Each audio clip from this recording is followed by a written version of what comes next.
నమస్తే, welcome to meta news. ముందుగా ఈ వీడియోని లైక్ చేయండి, షేర్ చేయండి. మరిన్ని ఇంట్రెస్టింగ్ పొలిటికల్ అప్డేట్స్ కోసం మెటా న్యూస్ని సబ్స్క్రైబ్ చేయండి. ఇక మ్యాటర్లోకి వస్తే, ఎన్నికల్లో ఓటమి తర్వాత వైసీపీ గడ్డు పరిస్థితులు ఎదుర్కొంటుంది. ఒక్కొక్కరుగా ఆ పార్టీ నేతలు గుడ్ బై చెప్పేస్తున్నారు. ఉభయ గోదావరి, కృష్ణా, గుంటూరు జిల్లాలకు చెందిన ముఖ్య నేతలంతా పార్టీని వీడుతున్నారు.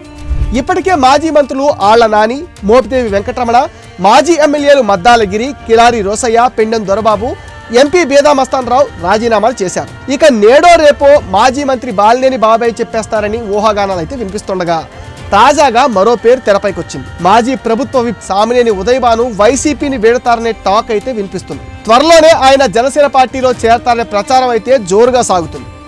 ఇప్పటికే జగ్గయ్యపేటలో వైసీపీ మొత్తం ఖాళీ అయిపోయింది. ఆయన ముఖ్య అనుచరులంతా వైసీపీని వీడి టీడీపీలో చేరిపోయారు. ప్రధానంగా జగ్గయ్యపేట మున్సిపల్ చైర్మన్ రంగాపురం రాఘవేంద్రరావుతో పాటు 18 మంది కౌన్సిలర్లు మంత్రి లోకేష్ సమక్షంలో టీడీపీలో చేరారు.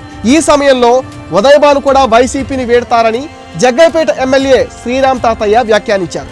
దీంతో సామినేని వైసీపీని వీడతారనే ప్రచారానికి బలం పెరిగింది.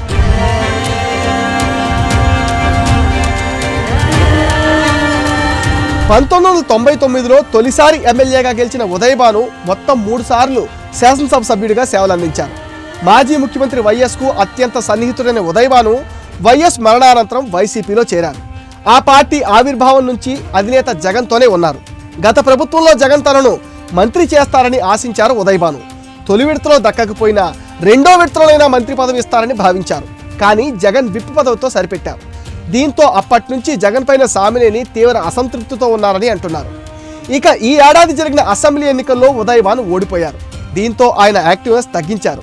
ఈ పరిణామాల నేపథ్యంలో జగ్గయ్యపేట మున్సిపాలిటీలో పాగా వేసిన నాయకులను నెట్టెం రఘురాం తన వైపు తిప్పుకునే ప్రయత్నాలు చేశారు. వాస్తవానికి ఇలాంటి సమయంలో ఉదయభాను నేతలను వెళ్లకుండా అడ్డుకట్ట వేసేవారు. కానీ వైసీపీ నుంచి పెద్ద ఎత్తున నేతలు పార్టీ మారుతున్నా ఉదయభాను చూసి చూడనట్టుగానే వదిలేశారని అంటున్నారు. పార్టీ మారే ఉద్దేశంతోనే ఆయన ఎవరికీ అడ్డుకట్ట వేయలేదనే గుసగుసలైతే వినిపిస్తున్నాయి.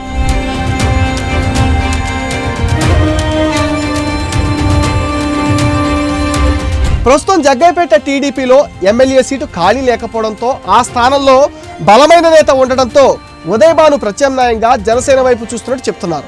చిరంజీవి కుటుంబంతో ఆయనకు సన్నిహిత సంబంధాలు ఉన్నాయని అంటున్నారు. పైగా ఇద్దరూ ఒకే సామాజిక వర్గం కావడంతో ఉదయభాను జనసేనలో చేరే అవకాశం ఉందనే ప్రచారం జరుగుతుంది. వాస్తవానికి ఎన్నికలకు ముందే పార్టీ మారిపోదామనే ఆలోచన చేసినా కుదరలేదని, ఇక ఆలస్యం చేయడం నష్టమనే ఆలోచనలో ఆయన ఉన్నట్టు తెలుస్తోంది. ఇప్పటికే జనసేనాని డిప్యూటీ సీఎం పవన్తో సంప్రదింపులు జరిపినట్లుగా చెప్తున్నారు.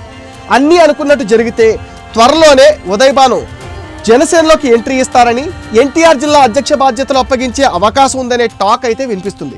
వైసీపీకి రాజీనామా చేయకుండానే జనసేనలో ఆయనకు పదవులు రిజర్వ్ కావటం పొలిటికల్ సర్కిల్స్లో ఆసక్తికర చర్చకు దారితీస్తుంది. మొత్తంగా సామినేని ఉదయభాను వైసీపీని వీడితే ఆ పార్టీకి గట్టి దెబ్బే అంటున్నాయి రాజకీయ వర్గాలు. ఇది మెటా న్యూస్ అప్డేట్. ఈ వీడియోని తప్పకుండా లైక్ చేయండి, షేర్ చేయండి. అండ్ ఈ వీడియో పైన మీ విలువైన ఒపీనియన్ని కామెంట్ సెక్షన్లో పోస్ట్ చేయండి. ఫ్రెండ్స్, మీరు ఇచ్చిన సపోర్ట్తోనే ఈరోజు మేము 99Kకి రీచ్ అయ్యాం. ఈ ఛానల్ని 100K చేయాల్సిన బాధ్యత మీదే. దానికి మీరు చేయాల్సిందల్లా ఈ వీడియోస్ని మీ ఫ్రెండ్స్ అండ్ ఫ్యామిలీకి షేర్ చేయండి. మెటా న్యూస్ని సపోర్ట్ చేయండి, సబ్స్క్రైబ్ చేయండి.